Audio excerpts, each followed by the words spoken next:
said, I'm Aja. I work as the country manager for Airbnb for Nordics and Netherlands. And like I said, I'm Danish.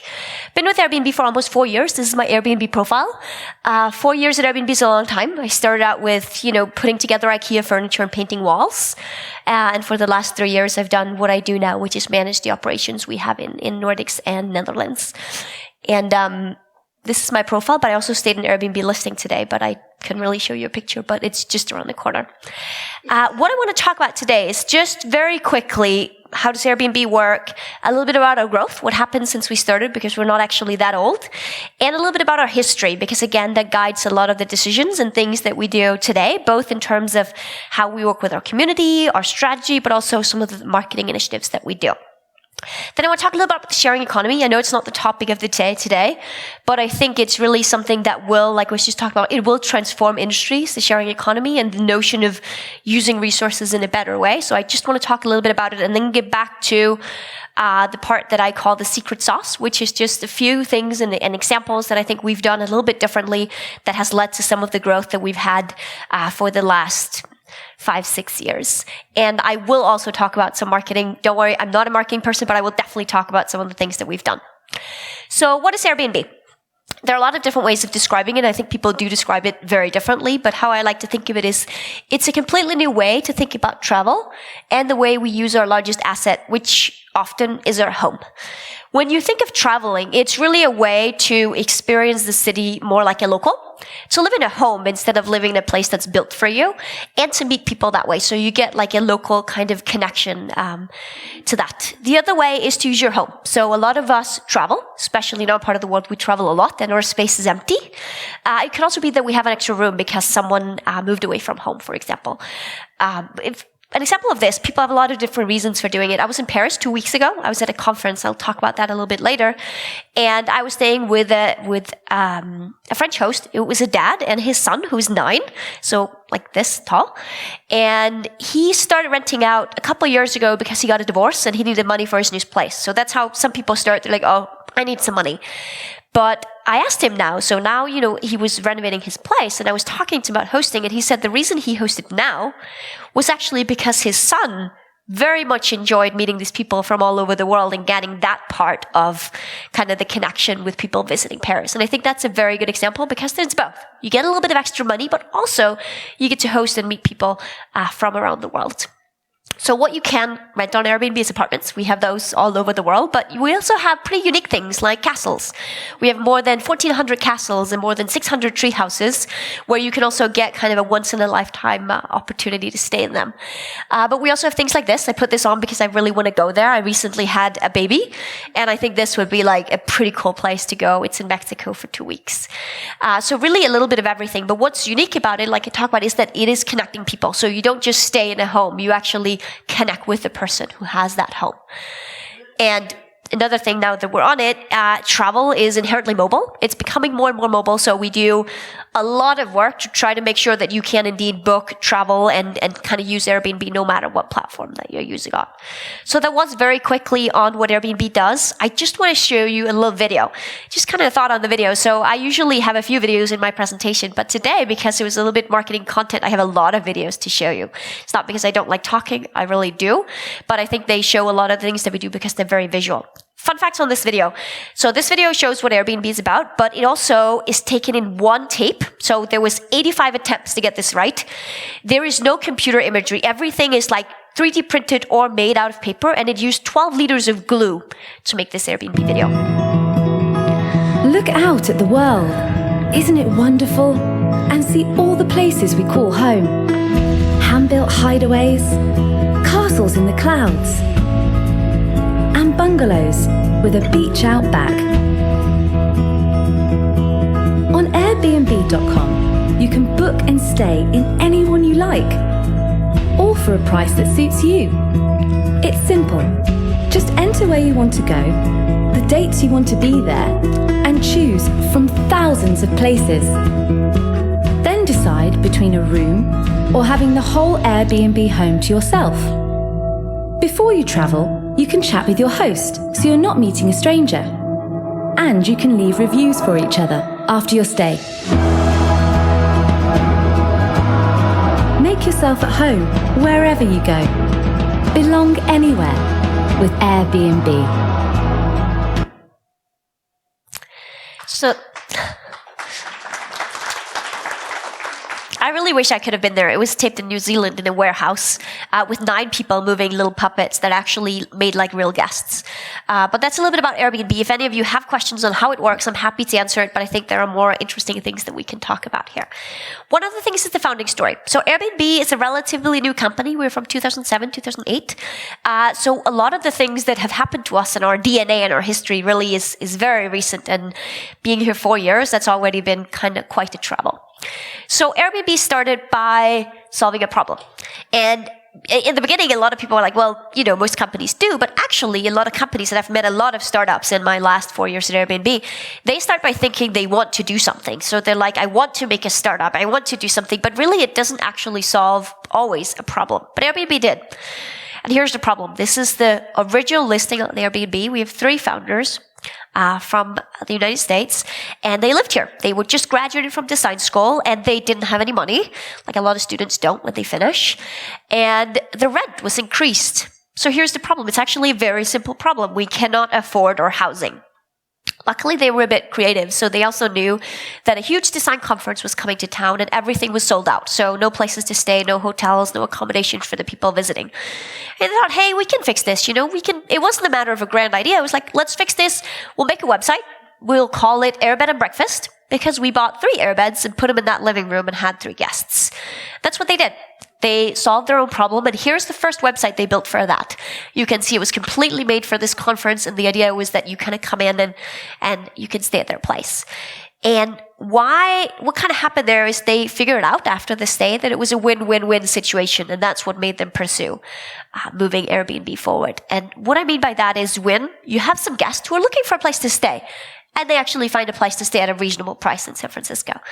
Number 2, you have a couple guys who can't afford rent. They actually got to afford rent, they pay rent. But the third one was the one that they hadn't really predicted or talked about before. And that was kind of the connection that was like added layer on top. The fact that they actually had these guests, they showed them around San Francisco, they made breakfast for them. They actually got invited to one of them their wedding after an Indian guy. And I think that is what, when you talk about Airbnb, it's one of the things that you can't always, mention or specify, but it really is that extra layer of having the local connection that made them move forward with the business. And just an anecdote on that, a lot of people, they think, oh, it was like a success from day one. It really wasn't. There was a very long time where the growth curve was flat. The founders truly believed that this was a good idea and they were moving forward, but they were running out of money again. And they decided, okay, they were creative, they were designers. It was during the presidential election. They designed these 2 cereal boxes, Obama's and Captain McCain's, and they designed only a selected, like a range of them, and they sold them for like $40 on eBay and Craigslist and those type of things. And that's how the first round of funding was for the company. It was actually selling these cereal boxes. And they sold out very quickly of Obama O's, and they ate Captain McCain's for like months and months to come because they didn't sell out. So that's how Airbnb was started. It really wasn't a lot of venture capital because they got a lot of no's, but it was these cereal boxes that kind of get them off until they could start growing. And here are the 3 founders. They're still all 3 with the company and I think are very talented in leading the business. So that's how Airbnb started. So what happened since then? So here is 2009. Oh, just a second. Okay, well, 2009, you would have seen, if we had stopped on it for a second, that it was primarily in the US. We were very focused on, like, New York was the big market, but actually very quickly, and this is one of the unique global network effects of travel, is that people go somewhere, they have a great experience, and they bring it back. So very quickly, you saw growth in Europe. But you also, after we opened offices across Europe in 2012, January 2012, you saw that it really started to grow. And in 2013, Europe actually became the biggest part of our business. So in some ways, we're a European business like that. We've also grown all over the world. There are still places where we're not. I was in Mongolia a few years ago. It was very hard to find an Airbnb, but I think we're getting there. So that's where we are now. And it really is total 2 million places on Airbnb across the world. What's interesting about this, when you say 2 million places, it's not 2 million places available at all times. It is 2 million places that people rent out when they're not there, when they have extra space in their homes. It's across 34,000 cities in 190 countries. So we still have a little way to go, but I think, by far the most of you who are going on Christmas holiday, you'd be able to find a pretty great Airbnb where you're going. But again, it's the community that's sharing never before. The reason I want to mention this, like one of the things when you talk about stats, so 60 million people have now stayed on Airbnb. It's quite a lot of people. But when you think of it, what's extraordinary with this is we're a tech platform. You can talk about it. We're a platform. We make people meet. But these 60 million people, they're not online. They're actually taking the internet offline. They're actually sitting in living rooms and around tables all over the world. So a part of the experience, of course, going in on Booking. But if that's the only one you remember, it's a little bit depressing because the experience that really happens offline is key. So when I come out and people are like, oh, such a great online business, I'm like, hey, yes, but no. Actually, when you travel on Airbnb, the majority of the experience is offline. And that's why, things like our community is very important. I'll get back to that. Since we're here in Sweden, I just wanted to add a little bit of a local flavor to this. So in Sweden, there's about 10,000 places that you can stay. It's growing every day, and you'll see that we're on most places almost doubling every year. And this is great. Like, this is a very strong growth number for a lot of businesses. But I also just want to show you a little bit of another thing, and this is not because I'm from Denmark. But if you look and compare the three Scandinavian countries, there are actually more than 21,000 places to stay in Denmark, and a little bit less than Sweden and Norway. I think there are a couple of reasons for that. We've been a little bit more active in Denmark, but the Danes have also really embraced this idea of sharing their homes very, very quickly, also compared to other places in the world. But Sweden is now growing quicker than Denmark, and I think, we're about to get there. I feel like Sweden will be bigger than Denmark very soon. And if there are any we always think about why are some countries growing slower and faster, but I think they're evening out. So one of the parts about Airbnb is that we are a travel company, we're a tech company, but we're also a part of the sharing economy. How many of you have heard and read about the sharing economy? Okay. So I think in Sweden, it's delekonomi maybe, I'm not sure, but the sharing economy is really, there's a lot of ways of defining it, it's very new, but I think it will move a lot of industries. A definition that I like is Rachel, who did one of the original books on the sharing economy, and she says, an economic system based on sharing underused assets or services for free or for a fee directly from individuals. And what it really means is that connecting people who have something with people who need something. We're in the business of housing, but there are a ton of other things. If you look at this one, when you think of the fact that you don't have anything to share, there's a bunch of stuff that we have. We have houses, we have cars, we have drills, we have tools, we have lawnmowers, all of which are not used a lot of the time. And that's where the sharing economy comes in. But because technology can enable us to connect these resources, we can get to a place which is more sustainable because we're using them, the resources that we need when we need them, but we're also sharing them. One of the favorite quotes I have about the sharing economy and the start of the sharing economy is Brian Walsh from Time magazine, and he wrote, someday we'll look back on the 20th century and wonder why we owned so much stuff. And I think this is pretty incredible because we actually do own a lot of stuff. Something like self-storage, where you actually have so much stuff that you need to pay to store it somewhere else, is a hugely growing business everywhere. And one of the things about that, it's kind of ironic actually, one of the things about that is that we didn't invent sharing. Like Airbnb definitely did not invent home sharing. It was happening since the beginning of time. So was sharing in general. We actually share, I believe, because it is often the most efficient thing to do. So when you think of it, there is a number of things that we share and we don't even think about it. So there is electricity, water, there is roads. I took a plane up here yesterday, and it's a ridiculous thought that I would sit in that plane by myself, right? So we share all of these things, but we just take it naturally. It is more efficient. We're in cities because often sharing these resources is a more efficient way of existing. It's a more sustainable way. It's also easier. But I think at some point in the 50s, we moved away from sharing everyday things. There was a rise in income we really didn't need to. It became very prestige to have your own car, your own stuff, your own house. And we moved a little bit away from sharing. But I think what's happening now is, as a result of economic crisis, technological development, and these type of things, we're actually moving back to sharing. And it's sustainable, but it's also quite fun because you get to have a different connection to the people around you. But of course, with a new business, with a new industry, you also have some people who will, yell at you and say, oh, you're disruptive, you're doing different things. It's not the topic of today, but because it's one of the questions I get asked by far the most, I still wanted to add this slide. Yes, we're doing something new. I personally don't like the word disruptive. It sounds a little bit like you are, the annoying guy in class who's trying to make everyone not learn anything. I believe more in innovation. And sometimes when you have innovation, there's a certain framework that you need to work with to make sure that innovation is a good thing. And I can say that completely honest, like some people say, oh, the sharing economy, it's about having this like market, which is not regulated. No one understands what's happening. We don't believe that at all. We want there to be regulation. Airbnb actually embraces it as long as it's fair to our community members, the people who want to rent out. And one of the things that we work on to make sure that that is very clear is we try to figure out what kind of impact does it have on a city that companies like Airbnb is growing. Well, you see behind me is Amsterdam.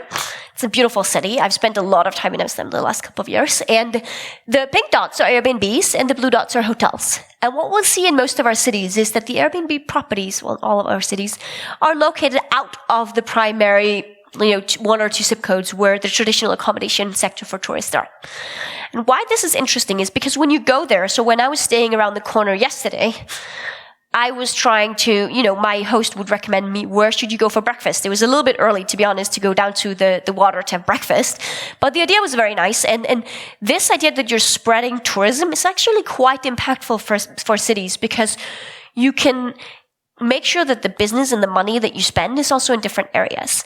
If you think of it, tourism as a sector has for many, many years been on top of a city. So you have housing specifically for people visiting the city. You have attractions for them. You even have restaurants for them where locals would never go. But if you think of the sharing economy and the social travel idea, you can integrate tourists to a city, which is sustainable. It's a great way to experience the city. It also gives a lot of benefits for locals to be able to engage that. So really living in a city instead of just being on top of it when you visit. And it's something that we continue to try to figure out. How does that work and how do we impact cities? But we're not the only ones. Like I said, we're travel, but there are a number of ones doing tools or they're doing cars. But there is also things like a startup that just started in Denmark, which is kids equipment. So you can rent it while you're waiting to have your next kid. And all these ideas of like sharing resources, I think, pretty impressive. And I think we'll see a lot of things across Scandinavia, but also globally coming up in the recent years. And I'm pretty excited to see it. So, secret sauce. What I want to talk about today is a little bit about our thought on community, a thought on our brand, and then I do want to show you a bunch of videos and studies and things that we've done, cases for some of the marketing initiatives that we have done. Some of you may actually not ever have seen them because we don't have a lot of big out-of-home ads everywhere, but it's because we try to do it a little bit differently and what we think is more in line with our brand. The first thing I want to mention is something that is in the base of everything that we do. It is one of the mentors of the founders, an original incubator in San Francisco, and when it wasn't going very well, he said to them, it's better to have 100 people loving you than 1 million liking you. And a little bit of background on that. If you are in, a startup, a lot of people think, well, everything should scale. You should write a code and you should solve everything for hundreds or millions or billions of people. And you sit behind your desk and you're like, okay, I'm going to solve this for everyone because it's the most efficient way. But really, sometimes you have to do something that don't scale to actually make it scale. Our first example was then when the business wasn't growing well, the founders were looking and they're like, okay, our users are in New York. And Paul Graham told them, go to New York. And they did. They actually went to New York and they figured out that by being there, by listening to the host and the customers of Airbnb, they could go back and make a better product, but they could also see that the people started talking about it. So that kind of leads to an overall strategy that we have of treating our hosts as business partners. Hosts for us are the DNA of the experience that you have on Airbnb. So they are not just a customer, someone who comes and go. They really should be, and we try to make sure they always are business partners. And it means a lot of things for the things that we do, because we shouldn't just talk to them like we know everything, because we don't. We're still new. We're still trying to learn. And one of the things that we are trying to learn is how to be better. And our hosts are probably the best people to ask about that. And how do we do that? So before we're just talking a lot about data, we have a lot of data. We have data from things like when people call our customer support. We have surveys. We have in-product feedback forms. But we also have a lot of offline things. So even though we're primarily online, or we also do things like meetups. We've done a lot of these. We also do things like focus groups, where we really can try to understand how to be better. Because if people ask me, we talked about before about making sure you disrupt yourself. We also have to do that. We have to be the best at the ones what we do, so that there is not someone in a garage somewhere who's going to be better at us in 6 months. I don't think so, but someone probably is trying. one of the things I want to highlight, because we've done this a lot and I truly believe it works, it's also something that you don't think originally scales. This is actually from a meetup in Stockholm. Behind me is my Swedish colleague. He looks very good on pictures, so I always try to bring a picture of him. It's actually true. He has this photogenic that no matter when you take the picture, like here he's in a conversation with other people, and yet he's like, and I can't do it, so I bring a picture of him. But it's in Stockholm, it's a few years ago, and it really was just meeting for a drink. And when you think of it, it's not always I'm a business person, it doesn't always make logical business sense that you just do that. But what we've seen is by doing that, by actually meeting with just 5 people, with just 10 people, with sometimes 100 people in a community, this case in Stockholm, but we've done hundreds of them in Scandinavia, also done them here in Gothenburg, you hear what you can do better, but you also kind of spread this word of mouth that has been the primary growth lever for us.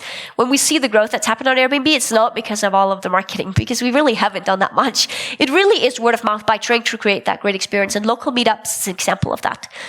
But we also do it at a bigger scale. Does anyone hear about Airbnb Open? Oh, okay, so in Paris 2 weeks ago, we had our second, to be honest, it was a very bad time to be in Paris, but we had our second annual Airbnb Open. At this time, it was 5,000 hosts. So we actually had 5,000 hosts from 110 countries come to Paris for a conference. And the purpose of that is, we know that we can't do that for 2 million hosts, but we can do it for these 5,000 hosts. And we truly believe that when you do that and you treat them as partners, you give them information about where's the business going, you listen to them about where the business actually should be going. Hopefully it's the same direction. But you also have drinks and you have dinners and you visit Paris. That is what's going to make these people go back to their communities in 110 countries and actually really make growth for us at that time, because we have invited them in to be a part of Airbnb. It was pretty spectacular to be in a room with 5,000 hosts. Next year, we're going to do it again. One of the things that we announced there that I just, a quick mentor that is the host mentors. So being a global brand, we can't always be anywhere. We are very few people covering Scandinavia, for example, but we believe that by having the host actually being the face, that's okay. So when new hosts are starting, they have a lot of questions. So we've announced host mentors, which means you as a new host can get an experienced host to teach you, which also just is a testament to the fact that we really believe that the core brand also is represented by our hosts. So, to the marketing, a lot of these things are kind of the basics of what we do. Belong anywhere is our mantra, our thought. And the idea behind that is you really, with Airbnb, we want to give you the ability to belong in any city or any place versus just visiting. And also, it also represents that we definitely want to belong anywhere. So next time I go to Mongolia, which probably is not next year, but next time I go, there'll be a bunch of Airbnbs to go there. The first case example that I want to talk about is our night out program. Why I think this is very interesting is because it's global and local, and because it really shows, I think, what our brand is all about. What we did is from 2014, we thought, okay, what's the most interesting thing sometimes about Airbnb? It's that you can access these unique spaces. So we said, okay, what we want to do is let's try to find something that is truly spectacular, and we will make, competition. We'll get people to engage with that and have a spectacular stay. There are a few examples up there. Up there is IKEA. It's actually in Australia, but someone got to win a night inside an IKEA, and it was, they got to spend there. We had breakfast. It was very nice. We also had up there a night in a KLM airplane. So we decorated completely as an apartment, and people got to spend the night. Down here is a night at Courchevel in France, where this decorated was completely also, you got to spend the night, and a stadium that will be used for, both Olympics and soccer championships. So those are a couple of examples that I think really shows it, but I want to do a case study of something that we did here in Scandinavia. I don't know if you recognize this as Holmenkollen. We were in our office and we were thinking, what is the best way to talk about what Airbnb is to Norwegians? Norwegians was, the focus of that thought. And we thought Holmenkollen is the best. So we actually reached out to them. We're like, we need people to stay up there. And we got them to stay up there. And I want to show you a video of what we did before, a video of this stay, and just one of the user-generated content we actually received. So just a few minutes of video. The first one is, when we do this, how do we actually market it? And this is how we did it for Holmenkollen.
And just a kind of a note on that, when we did that, we actually, everything in that space was either Norwegian designed and produced. So it was very local. It's not something, we don't have a template, we don't go out and we're like, okay, this is how it has to look. Actually was working with a local designer to get that done. And what happened when we got that is we actually got, I just want to show you this video, he was one of the contestants. We had thousands of contestants, but we had this one that I just thought kind of deserves a little bit of mention. This was one of the guys who said he should win a trip to Holmenkollen.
I was pretty impressed by that one. Unfortunately, he actually didn't win. So here are the people who won. We had two couples. They stayed a night each. There's actually a baby on the way for one of those couples, and we think it's kind of timed with Holmenkollen, but we haven't verified it yet.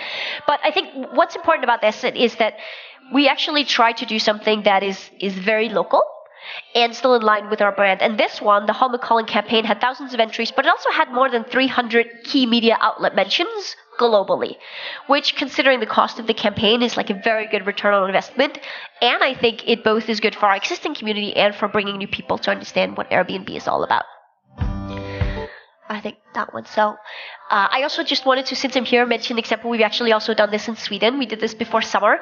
Some of you may recognize this. This is a Globen. It's actually the Globen on top of Globen, which was on for one night. We had a competition here. It was only targeted towards Sweden. And you got to stay up there. IKEA designed it with us. You got to stay up there for a night. And here are the winners. And they got to have dinner in the middle of the Tele2 arena. And they actually got engaged up there in Globen. So that's another example, is that you can do this and you can kind of target this type of campaign to the location where you're in, so it makes sense. Jumping to something completely different, neighborhoods. Not a lot of businesses talk about neighborhoods, but we do, because like I showed you, we are in, this is London, we are across the city. So not only do we impact neighborhoods, but neighborhoods also impact us. So when you visit on Airbnb, we feel like neighborhoods always deserve a special mention. So when we do things like content or marketing, we often try to get neighborhoods to play a central part, because we believe it's one of the unique things of Airbnb that makes us different from a lot of other players in that business. An example is Pineapple. Maybe you haven't seen it. There is sometimes online businesses go offline. We did this with a magazine called Pineapple, and it really was a testament to showcasing people in neighborhoods. And it was very visual, and I think it was great content. And I think, if you haven't seen it, you should go in and take a look. It was a project that we did in 2014. We also use neighborhoods on our site. So unfortunately, this is not for Stockholm yet, but if you go into Airbnb and you're trying to find a place to stay, we want to help you not by saying, go to this tourist attraction or go to this, because the host can recommend that, but by saying, what is the right neighborhood for you? So if you, for example, click on places like London, sorry, you can go in and you can figure out, okay, what neighborhood should I say? What does locals love? What do locals complain about? You can also go into separate neighborhoods and find the one that's really the match for you. And we have photographers taking pictures and all these type of things. We also do it in a different format. So we also try to put the host, like I talked about a few times, we try to put the host in the center. So here is a guide that we made in Barcelona, which really was driven by host. So we said, host, what do you recommend? What is the best way to visit a city?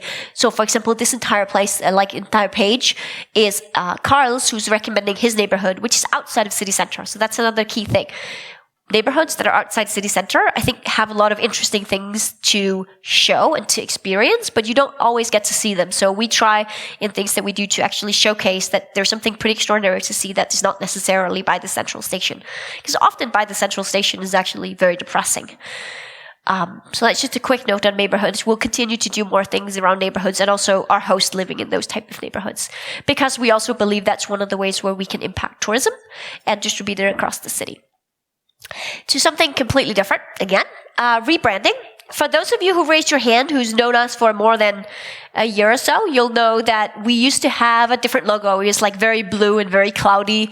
Sometimes I still kind of miss it. It takes a while when you're used to a logo, but we rebranded a year and a half ago, and we did that a little bit differently too. So some companies, they write a bunch of guides and then they buy ad space everywhere to say, okay, this is how we look now. We didn't do that. What we did was we actually had dinners, hundreds of dinners in cities. We did it here also in Sweden, where you have dinner around the table. We invited our community, our guests and our hosts, and we showed them the logo before it was even live, before we told anyone. And we did that because we wanted to say, well, you are our business partners and we will show it to you.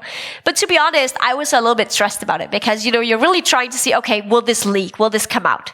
And it didn't. So even though we had hundreds of dinners, it really didn't come out. And then when we launched, instead of launching it with a guide of 250 pages on exactly how it had to be positioned and what color, we launched it with this called create.airbnb.com, still live, where you can go in and you can design the symbol anywhere you'd like. You can do different colors. You can put a turtle inside, which I really like. So we gave the logo to the people using our product versus controlling it from ourselves. And I think that was kind of really what we wanted to go with. Just a little bit of a video of what we launched at that time.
And you'll see again with that what we really kind of focus on is home and belonging, and the idea that you have a home in a city versus just visiting a city, because we really think that's what you can do with Airbnb. To a few of the more user-generated kind of focus campaigns that we've done. I just want to mention them. We've done a few. I mean, you will probably see on this that we're also learning. So it's not, we don't know exactly what's the right thing for us to do, but we do try a lot of different things. This is one of the ones we tried almost 3 years ago. But I think it still deserves a little bit of mention because it was one of the first things we tried in that area.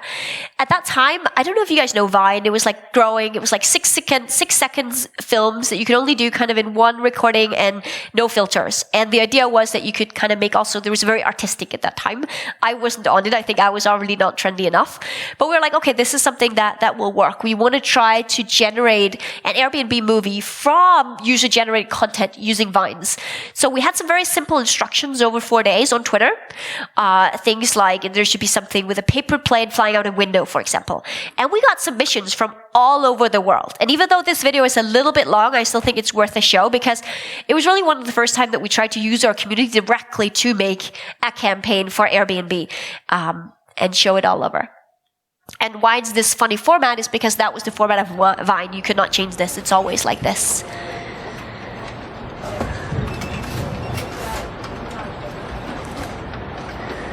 Oh yeah, we looked like this at that time. It's very nice and fluffy, that logo.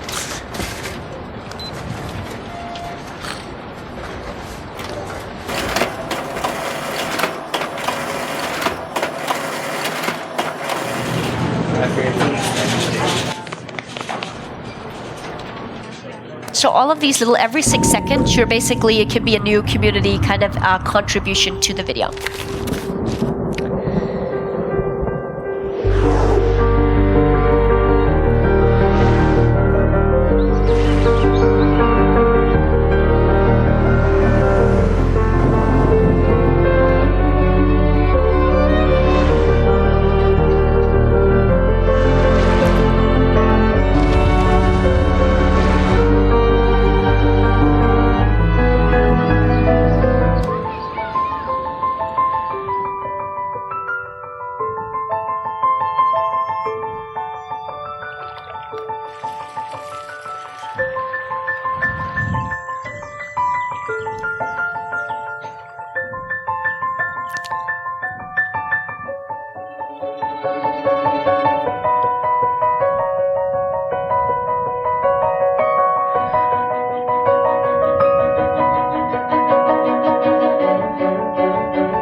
So this was, it's always a balance of how much do you talk about what you do versus something that really actually shows some of the things that you believe in. I think, the video we showed in the beginning with the train shows a little bit what we do, and this one is a little bit more aspirational, but we still think it shows what we want to show about our brand.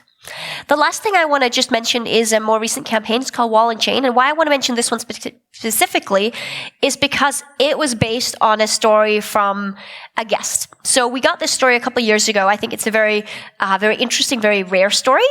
And we've kind of, we've known this story within the company, really liked it, talked about it sometimes, but we're like, okay, we can do better. Let's try to put a guest story in the heart of that campaign so that the guest story is really, truly the campaign, and we're basically animating the story.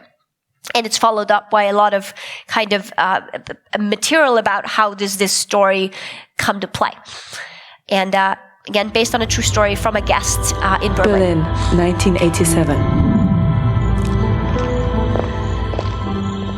My father was a guard on the west side of the Berlin Wall, while another man guarded the east. Eventually, the wall came down. But even after moving away, my father carried a piece of it with him. While I grew up, it lingered over all of us, a barrier between him and the rest of the world.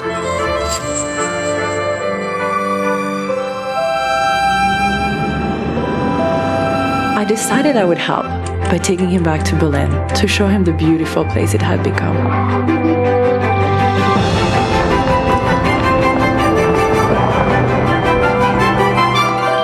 When we arrived, the stranger who answered the door became familiar. The guard who patrolled the opposite side of the wall now welcomed us as a friend. After that, things were better for my father. Airbnb. Belong anywhere. So to sum up on these, and exactly this one is, our community is the center of everything that we do. So a lot of the time, you can, as a brand, you can talk about like, how should you do it? How do you want to be perceived? But really one of the, what I think is amazing about Airbnb is that we already have these stories. We already have this content. We already have a lot of these pictures.